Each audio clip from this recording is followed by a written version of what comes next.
ሰበር ብስራት ለኢትዮጵያውያን፣ ለኤርትራውያን፣ ለሶማሌዎች፣ ለአፍሪካውያን ብሎም ለመላው ዓለም ስደተኞች። በአሜሪካ ባንዲት ኢትዮጵያዊት ሴት ጀግንነት የተነሳ ፕሬዝዳንት ትራምፕ ልክ ይገባሉ። አይሲ ይፈርሳል። የስደተኞች አንገት መድፋት ይቀራል። በጤና መድን መሳቀቅ ታሪክ ይሆንና ጤና ለሁሉም በነፃ ይሆናል። በቤት ችግር መማረር ከናካቴው ይወገዳል። ያላግባብ መባረር ዲፖርቴሽን እንደ ጉም ተኖ ይጠፋል። የፍልስጤም ህፃናት ፍትህ ያገኛሉ። የአሜሪካ ዓለም አቀፍ ቀጥተኛና ፕሮክሲ ጦርነት ሙሉ በሙሉ ከምድረገጽ ይቆማል። በተለይ ትውልደ ኢትዮጵያውያን በአሜሪካ አንገት መድፋታቸው ይቀርና ቀና ብለው ይሄዳሉ። ምክንያቱም ትውልደ ኢትዮጵያዊት የሆነችው ሜላት ኪሮስ ለኮንግረስ ተመርጣለች፣ አሸንፋለች። እንኳን ደስ ያላችሁ። ዝርዝሩን አብረን እንከታተለው። ከራሷ አንደበት ቃል በቃል ምን ተናገረች? ስለ ኢትዮጵያ ፖለቲካ፣ ስለሆነ ኢትዮጵያ፣ ስለ ዶክተር አብይ፣ ስለ ምስራቅ አፍሪካ ምን ተናገረች የሚለውም ተካቶበታል።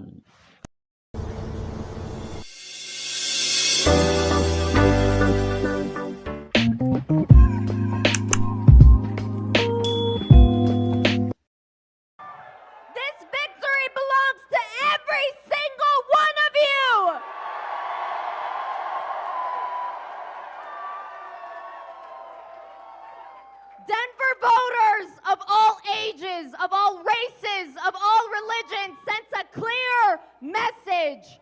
We will not wait.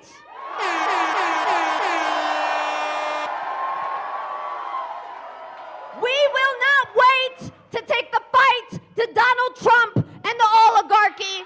We will not wait. We will not wait to abolish ICE and pass Medicare for all. We will not wait to put an end to the politics of the past, to get big money out of our politics, and to reject corporate PACs and AIPAC.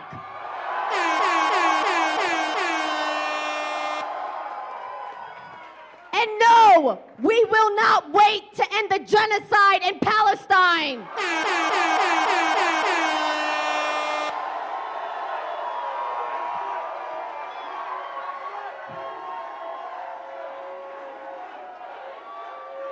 We believe that fundamental change can and will happen if we fight for it. If we organize and show no fear in standing up for what's right. That is the message that Denver has sent to both parties, to Donald Trump, and to the entire country.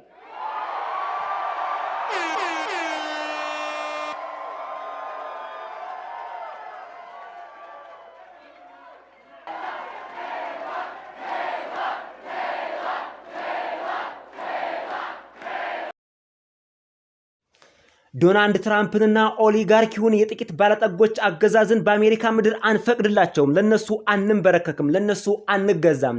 አይሲኢን ለማፍረስ ቁመን አንጠብቅም። ሜዲኬር ለሁሉም አሜሪካውያን በነፃ እስኪሆን ድረስ እኛ እንቅልፍ አንተኛም። ያለፈውን የፖለቲካ አሰራር ለማስቆም እኛ ቁመን አንጠብቅም። ትልቅ ገንዘብ ከፖለቲካችን ለማስወጣት አሁንም ጊዜ የለንም፣ ቁመን አንጠብቅም። እንዲሁም የኮርፖሬት ፓኮችንና የኤአይ ፓክን ለመቃወም አንጠብቅም፣ ቁመን አንጠብቅም። ዛሬ እናፈርሰዋለን ትላለች። ፓክ ማለት ፖለቲካል አክሽን ኮሚቴ የሚለው አብሪቬሽን ነው።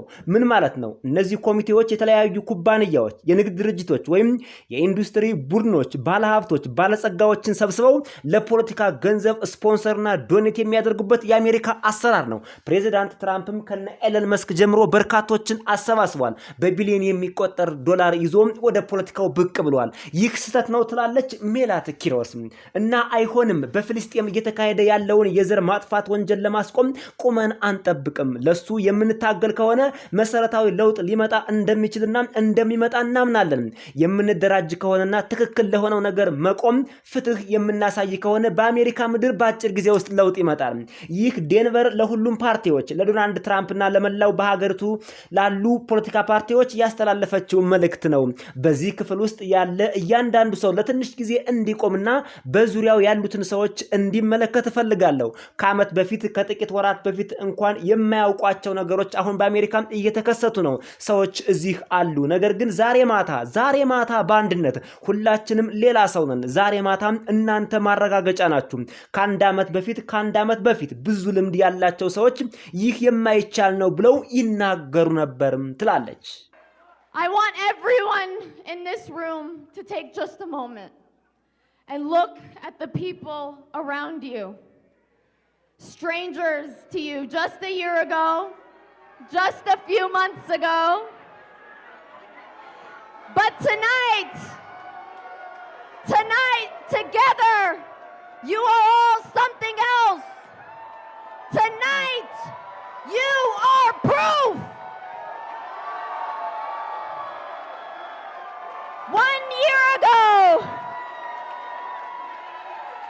1 year ago, a lot of experienced people told us this was impossible. They said you can't win without corporate PAC money. They said you can't beat a 30-year incumbent. They said the establishment and the oligarchy is just too big and too powerful to overcome. That's what they said. But 1 year, 6,500 volunteers, 115,000 doors, 500,000 calls later. You are the proof that the power of organized people beats the power of organized money.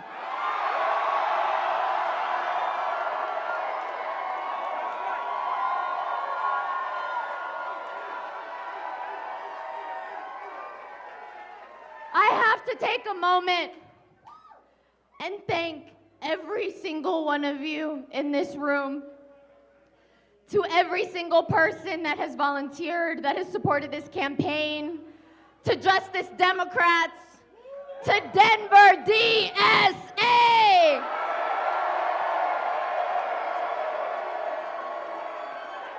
To the Working Families Party, to Sunrise, to our incredible team, Matt Group, Rebecca, Howard, Susie, Ellis, Marissa, Lauren, Bill, Jackson, Jay, Ethan, Deep, Sarah, Casey, Michelle.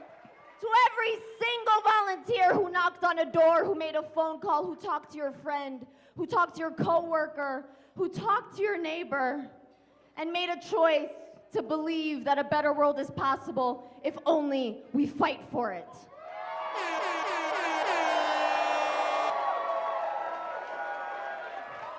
I want to take a moment to acknowledge Congresswoman Diana DeGette. I am grateful for her service and her fight for reproductive freedom. She helped build the community that welcomed my family to this city and to this district, and I'll always be grateful for that.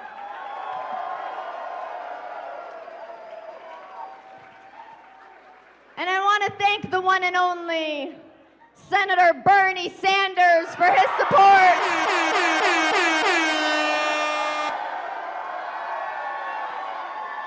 And to every single progressive running.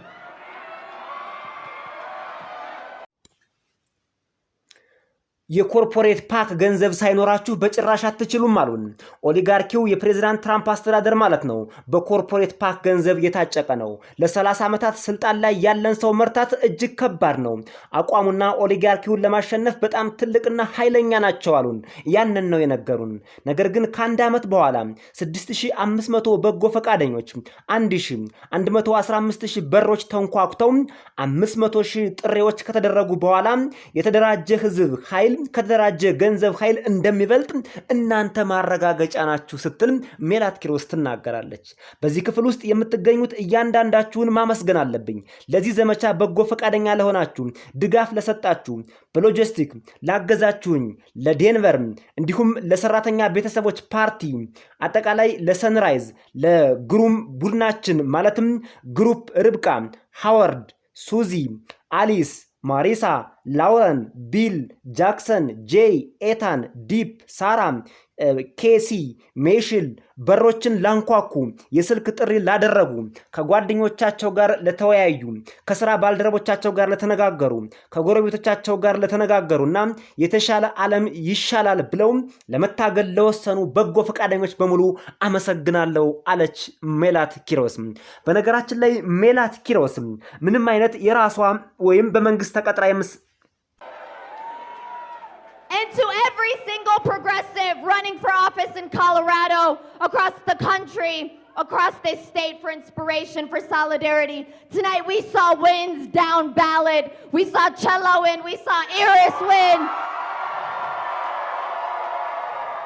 We are winning from coast to coast, from every level of office.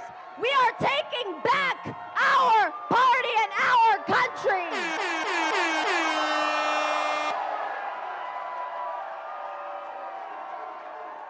I want to tell you something about why this campaign matters, because it matters for what comes next. When I wrote a letter defending students' rights to protest the genocide in Gaza, my law firm told me, take it down or you're fired.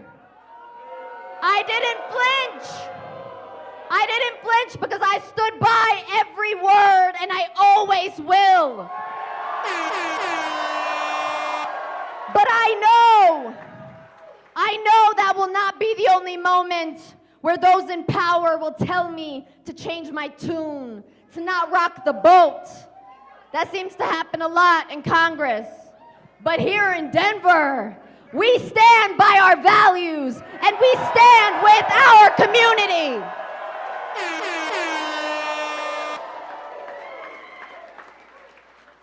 We are days away from embarking on the 250th anniversary of the founding of this country. I've been thinking a lot about what that means. The promise is made, the promise is unfulfilled, that this country belongs to everyone who loves it and what it stands for, not just the people born here, not just the people who look a certain way, but everyone who believes that democracy is worth defending and that every person is deserving of dignity.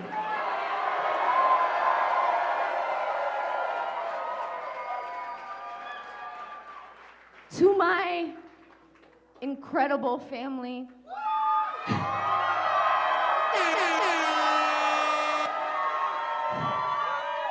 y'all hear them, right? To my parents, to my cousins, to my aunties, to my uncles, to my baby sister. I'm about the same age that my dad was when he came to this country. Betting on the promise, he chose Denver to be our home because he knew that this city would welcome us. And that same city just voted to send a 29-year-old recovering lawyer, barista, immigrant, Democratic Socialist to Congress.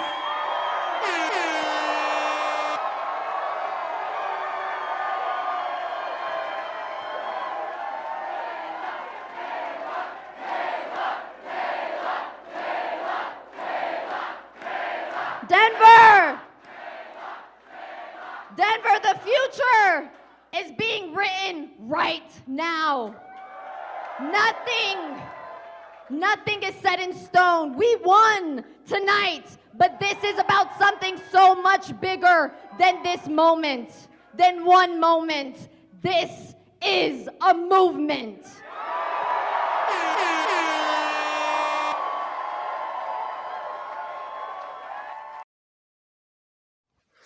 በነገራችን ላይ ሜላት ኪሮስ በመንግስት ተቀጣሪ አይደለችም፣ የፖለቲካ ተከፋይም አይደለችም። በአንድ ወቅት ለፍልስጤም ህፃናት ቆምሽ፣ ለፍልስጤሞች ድምፅ ሆንሽ ተብላ ከስራ ተባረረች። ከዚያ በኋላ የፒኤችዲ ትምህርቷን ለመከታተልና አሁን በአሜሪካ ኮንግረስ ውስጥ ተመራጭ ለመሆን የሚያስፈልጋትን ገንዘብ በቡና ቤት ባሬስታ ሁና ነው እየሰራች ገንዘቡን ያገኘችው። ታሪካዊ ሴት ናት።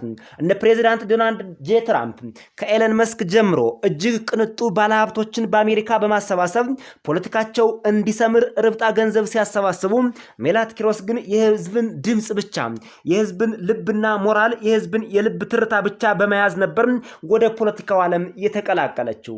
ቤተሰቤን ወደዚህ ከተማና ወደዚህ ዲስትሪክት የደገፈውን ማህበረሰብ እንድገነባ ረድታኛለች። ለዚህም ሁልጊዜም አመስጋኝ ሆናለሁ። እናም ለድጋፍ ለአንድና ለመጀመሪያ ሴናተር በርኒ ሳንደርስ ማመስገን እፈልጋለሁ።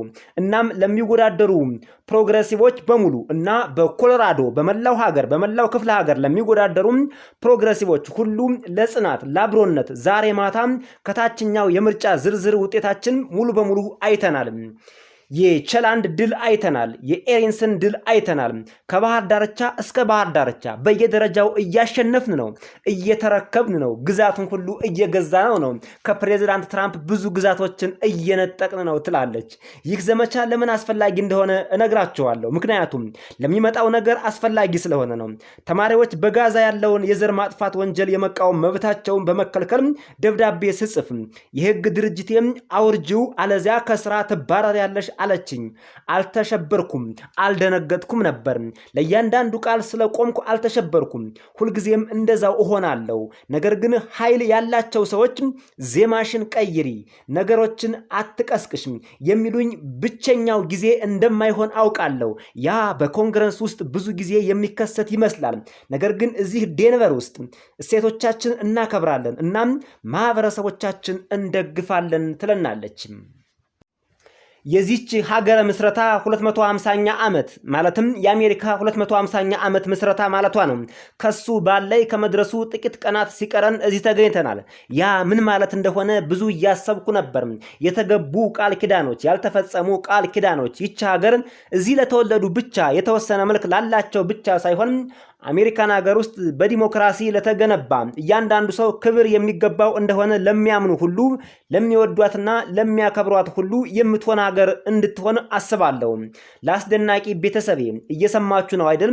ለወላጆቼ፣ ለአጎቶቼና ለአክስቶቼ፣ ለትንሿ እህቴ እንዲሁም አባቴ ወደዚህ ሀገር ሲመጣ የነበረው እድሜ ላይ አሁን እገኛለሁ ትለናለች።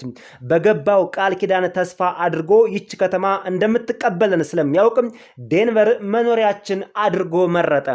ለአጎቶች፣ ለአክስቶች፣ ለእህቶች፣ ለታናናሾች የምትል ለኢትዮጵያውያንም ጭምር መሆኑን መልእክቱን ማሰብ ያስፈልጋል። እና ያችኑ ከተማ 29 ዓመት የሆናት ከህግ ሙያ ወደ ፖለቲካ የመጣች ባሪስታ፣ የቡና ቤት ሰራተኛ፣ ስደተኛና ዲሞክራቲክ ሶሻሊስት የሆነች ሴት ወደ ኮንግረስ እንድትላክ ድምፅ ሰጠች። ዴንቨር የወደፊት ዕጣ ፈንታችን አሁን እየተጻፈ ነው። ምንም ነገር በድንጋይ ላይ የተጻፈ የማይለወጥ ነገር የለም።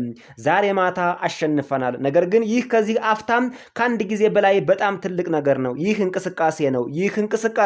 this is a movement ትለናለች። ሜላት ኪሮስ ያስተላለፈችው ንግግር ይሄን ይመስል ነበር። Melat Kiros will be speaking momentarily at her victory party tonight in Denver. The 29-year-old corporate attorney turned barista has defeated Democratic Congresswoman Diana DeGette, ending one of the longer careers in Democratic political history. DeGette held that seat for 15 terms and rarely had a challenger. This year, Melat Kiros pulled off what was long thought to be impossible, and she has changed Denver's Democratic Party structure and Colorado politics in doing so. ለመሆኑ ይቺ ጀግና ኢትዮጵያዊ ሴት ሜላት ኪሮስ ማናት? ለማታውቋት ለትውልደ ኢትዮጵያን የምታውቋትም ብትኖሩም እንኳን እንደዚህ አይነት ጀብድ የሰራች ከሶማሌዋ ኤልሃን ኡመር በእጅጉ የበለጠች የተማረች የተመራመረች እስከ ፒኤችዲ ድረስ ያጠናች ለወገኖቿ የምትቆረቆር ይቺ ኢትዮጵያዊ ማናት የሚለውን በዝርዝር ላስደምጣችሁ ነው። ሜላት ኪሮስ በ2026 የኮሎራዶ የመጀመሪያው ኮንግሬሽናል ዲስትሪክት የዲሞክራቲክ ፓርቲ ዋና ምርጫን በማሸነፍ በአሜሪካ ፖለቲካ ውስጥ ትልቅ ትኩረት የሳበች አዲስ ፖለቲከኛ ነች። ሜላት ኪሮስ የተወለደችው በአዲስ አበባ ኢትዮጵያ በ1997 ሲሆን ገና ሕፃን ልጅ እያለች አባቷ በአሜሪካ የዲቪ ሎተሪ እድል በማግኘታቸው ከቤተሰቧ ጋር ወደ ኮሎራዶ ዴንቨር ተዛወረች። በዴንቨር ያደገችው ወላጆቿ ለቤተሰቦቿ መተዳደሪያ ሲሉ ብዙ ስራዎችን በመስራት ነበር። እሷም አብራ በርካታ ስራዎችን እየሰራች ቤተሰቦቿን ታግዝ ነበር። በዋሽንግተን ኮሌጅ የፖለቲካል ሳይንስ እና ኢኮኖሚክስ ተምራለች። በ2022 ደግሞ ከኖትር ዳም ዩኒቨርሲቲ የህግ ዲግሪዋን አግኝታለች። በአሁኑ ወቅት በዴንቨር ዩኒቨርሲቲ የህዝብ ጉዳዮች ትምህርት ቤት ስኩል ኦፍ ፐብሊክ አፌር በፒኤችዲ መርሃ ግብር ትምህርቷን እየተከታተለች ትገኛለች።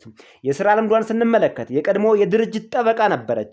በኒውዮርክ ከተማ በምትሰራበት ወቅት ፍልስጤምን የሚደግፉ ተማሪዎችን በመደገፍ በጻፈችው ጽሑፍ ምክንያት ከስራዋ ተባረረች።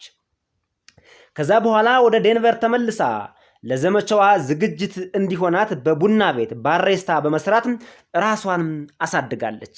በምታገኛት ገንዘብ ለትምህርቷና ለፖለቲካዋ ዓላማ መሳካት ድጋፍ እንዲሆናት ጠንክራ ትሰራለች። ሜላት ኪሮስ ራሷን እንደ ዲሞክራቲክ ሶሻሊስት ትገልጻለች።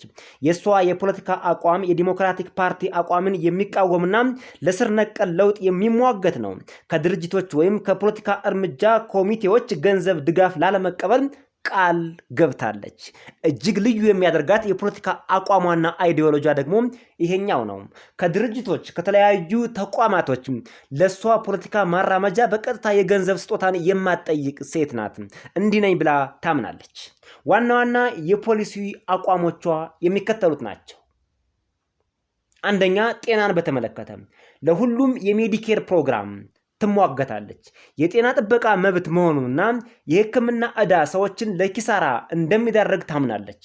በአሜሪካ የጤና መድን በጣም ውድ ነው። ብዙ ሰዎች መድን ቢኖራቸውም እንኳን የሕክምና ወጫቸው በጣም ከፍተኛ ከመሆኑ የተነሳ የኢንሹራንስ ኩባንያዎች የማይሸፍኑት ክፍተት ይኖራል። በዚህ ምክንያት ለከባድ የሕክምና ወይም ለከባድ ወጪ የሚጋለጡ በርካቶች ናቸው። በሺዎች የሚቆጠሩ የሕክምና ዕዳ አለባቸው። ስለዚህ ጤና ለሁሉም በነፃ ያስፈልጋል ብላ ትሟገታለች። ሁለተኛ፣ መኖሪያ ቤት ነው። ቤት አልባነትን የወንጀል ጉዳይ አድርጎ ከመመልከት ይልቅ እንደ የህዝብ የጤና ችግር መመልከት ተገቢ ነው ትላለች። ለመኖሪያ ቤት ግንባታ የፌዴራል ድጎማዎችና የአእምሮ ጤና አገልግሎቶችን ታበረታታለች። ፕሬዚዳንት ትራምፕ በአሁኑ ወቅት የያዙት አቋም በቤትና በቤት ዙሪያ የተሻለ ነው የሚባል ቢሆንም ተፈጻሚነቱ ግን ዜሮ ነው። በቅርቡ አልፈርምም ሲሉም ተስተውለዋል። አሁን ሜላት ኪሮስ ቤት ለሁሉም ይኑር እያለች ነው። በተለይ ሆምለስ ማለት በአሜሪካ ምድር እንደ ወንጀል ከመቆጠሩ ይልቅ ችግሩን ቀረብ ብሎ መፍታት ያስፈልጋል ትላለች። ይሄ ነው ሜላት ኪሮስን ለአሜሪካውያን በተለይ ለትውልደ ኢትዮጵያውያን ለስደተኞች በአሜሪካ ምድር የጤና መድን ቀርቶ ጤና ለሁሉም እንዲሆን የቤት ባለቤት እንዲሆኑ አይሲ ከአሜሪካ እንዲወጣ የፕሬዚዳንት ትራምፕ አስተዳደር ከናካቴው እንዲነቀል የምትሰራ መሆኗን እንደ ብስራት የነገርናችሁ። የውጭ ጉዳይን በተመለከተ እስራኤል ላይ የጦር መሳሪያ እገዳ እንዲጣል ትጠይቃለች። በጋዛ ያለው ሁኔታ የሰብአዊ መብት ጥሰት መሆኑን በማመን ጠንካራ ተቃውሞዋን ታሰማለች። ኢኮኖሚያዊ ፍትህ ይኑር ትላለች። ለሁለንተናዊ የህፃናት እንክብካቤ፣ ለፍትሃዊ ደማወዝና በመንግስት ላይ ያለውን የድርጅት ተጽዕኖ ለማስወገድ ትሰራለች። የፖለቲካ ስርዓቱ በአሁኑ ወቅት በቢሊዮነሮች ቁጥጥር ስር ወድቋል ትለናለች። የመንግስት ማሻሻያ ያስፈልጋል ነው የምትለው። ፖለቲካ ውስጥ ያለውን የገንዘብ ተጽዕኖ ለማስወገድና የተመረጡ ባለስልጣናት የበለጠ ተጠያቂ እንዲሆኑ ትሟገታለች።